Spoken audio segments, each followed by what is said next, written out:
There are two big political stories in Wisconsin today, right? One is today's Republican presidential primary, which has been won by Mitt Romney. The other, of course, is the recall election for Republican Governor Scott Walker, which is scheduled for June, along with recall elections for his Republican lieutenant governor and for a handful of Republican state senators. But beyond those two big overarching political stories in Wisconsin, there's something else going on in a very different type of Wisconsin politics right now that I think is worth keeping an eye on.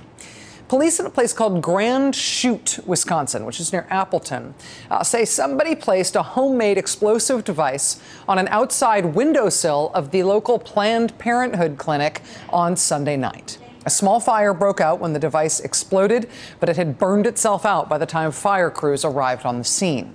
Now, the FBI is reportedly helping local authorities with this investigation. Since the clinic was closed at the time, nobody was in the building when the device exploded. Planned Parenthood of Wisconsin says there was minimal damage to an exam room, and they say that the clinic has already been reopened. Today, local police in Grand Chute say they arrested a suspect in this bombing. Grand Chute police saying today that the arrest was actually made last night, but no charges have been filed. Meanwhile, at the federal courthouse in Madison, Wisconsin, a grand jury has handed down felony indictments against a man accused of having traveled from his home in Marshfield, Wisconsin, to Madison with the intent of killing doctors at Madison's Planned Parenthood clinic. The man's name is Ralph Lang. He was arrested in May, nearly a year ago, after he accidentally discharged a gun in his motel room. The bullet passed through the front door of his room, and then it crossed the hall and went through the front door of another room in the hotel he was staying in. According to the federal complaint filed against him, when police arrived and asked him why he had a gun, Mr. Lang told them that the next day he planned to go to the Madison Planned Parenthood clinic with his gun, quote, to lay out abortionists because they are killing babies.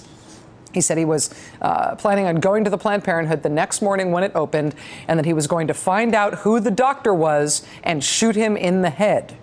When asked if his plan was only to shoot the doctor, he said he wished he could, quote, line them all up in a row, get a machine gun, and mow them all down. Mr. Lang told authorities he thought everyone in the Planned Parenthood building should be executed. Those were Ralph Lang's beliefs and his plans that were interrupted when he was loading his gun and it accidentally went off, thus introducing the room across the hall to one of Ralph Lang's bullets. In addition to the federal charges that came down a few days ago against Mr. Lang, he was already facing state charges of attempted first-degree intentional homicide. The specter of violence and intimidation being used against abortion providers in Wisconsin, in part because of the timing of the Sunday night Planned Parenthood bombing just before the presidential primary there, it has made extremism in the anti-abortion movement a small part of the context of Wisconsin's Republican presidential contest. For his part, Rick Santorum released a statement condemning Sunday's Planned Parenthood bombing, but he paired that statement, condemning the violence, with his own continued political attacks on Planned Parenthood. The statement said, quote, while we can and should work to defund Planned Parenthood and push back against government mandates that force Americans and religious institutions to violate their faith, violence against our fellow citizens has no place in freedom-loving America. So Rick Santorum, using the opportunity of the bombing of a Planned Parenthood clinic to inveigh against what he thinks is wrong with Planned Parenthood. And that is what you call classy with a K. Most of the attention on Wisconsin politics lately has been focused on Scott Walker's union-busting law, that being the reason Scott Walker is poised to become the first Wisconsin governor to be recalled from office ever. But even though the focus has been on the union rights issue, rolling back access to abortion has also been a major priority for Wisconsin Republicans under Scott Walker. Wisconsin Republicans were on the cutting edge of the defund Planned Parenthood trend.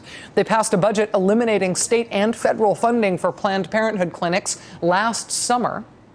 At the moment, a bill putting new restrictions on how non-surgical abortions can be administered in the state, forcing doctors to conduct state-mandated counseling of women seeking abortions. That bill is awaiting Governor Walker's signature right now. It's already passed the Republican-led legislature.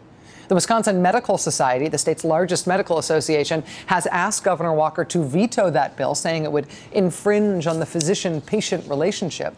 The Medical Association says they're also concerned that doctors who fail to follow the bill exactly could face felony charges. They could go to prison. The legislature also passed a bill banning private insurance plans that are part of health insurance exchanges from covering abortion. They also passed a bill removing a bill that would remove information on contraception from sex ed curriculum in the state and requiring schools to teach abstinence as the only way to prevent pregnancy and STDs was also moved in the state. There was also a personhood bill introduced in the Wisconsin legislature this session, an effort to amend the state constitution to define a fertilized egg as a person, thereby banning abortion and likely hormonal birth control as well. Scott Walker, the embattled Republican governor, has not indicated yet whether he will sign the anti-abortion bill, the anti-sex ed bills that have already passed through the legislature on the strength of Republican majorities. But it should be known that Scott Walker is a man with solid and long-standing credentials in anti-abortion politics. It's how he started in politics. He led an anti-abortion group when he was in college at Marquette University. He's against all abortion in all cases, including in the cases of rape and incest. If you become impregnated by virtue of rape or by virtue of incest, Scott Walker believes the government should force you to bear the child that is the result of that pregnancy. Scott Walker was endorsed in his run for governor by a radical anti-abortion group called Pro-Life Wisconsin, and that doesn't sound all that radical by its name. But Pro-Life Wisconsin is a group that opposes not only all abortions without exception, but they also oppose all forms of contraception as well. In their endorsement of then candidate Scott Walker, the organization said Pro-Life Wisconsin Victory Fund supports candidates for public office who demonstrate a commitment to protect each and every innocent human life in all circumstances and at all stages of development. To be 100% pro-life is to know that a human life begins at fertilization and that there may never be a legal exception. The Republican fight against union rights in Wisconsin has drawn all the focus over the last year. But there is another Republican fight being waged in Wisconsin right now, the fight against access to abortion and birth control. And the next stage of that battle is now in the hands of Governor Scott Walker, a man who is 2 months away from an historic recall election that could remove him from office before the end of his first term.